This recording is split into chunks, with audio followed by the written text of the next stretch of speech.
পৃথিবীর দক্ষিণ প্রান্তের শেষ শহর এটি। এখান থেকেই নৌকায় পৌঁছানো যায় আন্টার্কটিকা।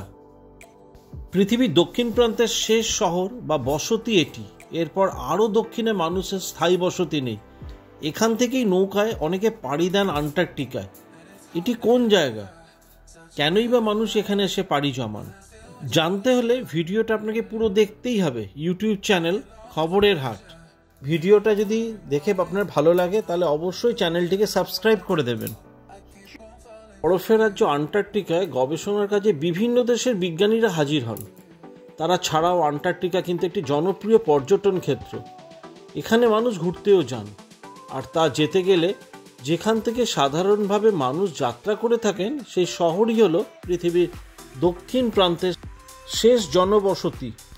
এখান থেকে নানা প্রকারের জাহাজে মানুষ বেরিয়ে পড়েন আন্টার্কটিকার উদ্দেশ্যে। কিছু জাহাজ আন্টার্কটিকা পৌঁছে দেয় 2 দিনে, তো কিছু জাহাজ 3 দিনে। এই শহরে তাই পর্যটকদের ভিড় লেগেই থাকে। পৃথিবীর দক্ষিণ প্রান্তের শেষ শহরটি অবশ্য একটি দ্বীপ। তিয়েরা দেল ফুয়েগো দ্বীপপুঞ্জের একটি দ্বীপ হল উসুয়াইয়া। এটি হলো পৃথিবীর দক্ষিণ প্রান্তের শেষ শহর যেখানে স্থায়ী জনবসতি রয়েছে।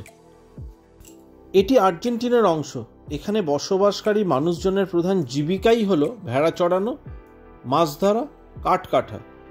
এছাড়া এখানকার অর্থনীতির অন্যতম ভিত্তি হলো পর্যটন।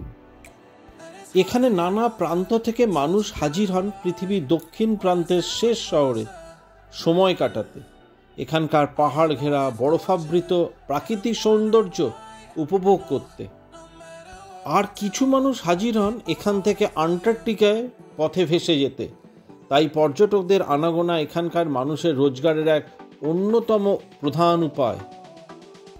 আন্টার্কটিকার খুব কাছে হলেও উসুয়াইয়ার পারদ কিন্তু খুব নিচে নেমে হাড় কাঁপানো অবস্থায় থাকে এমনটা নয়।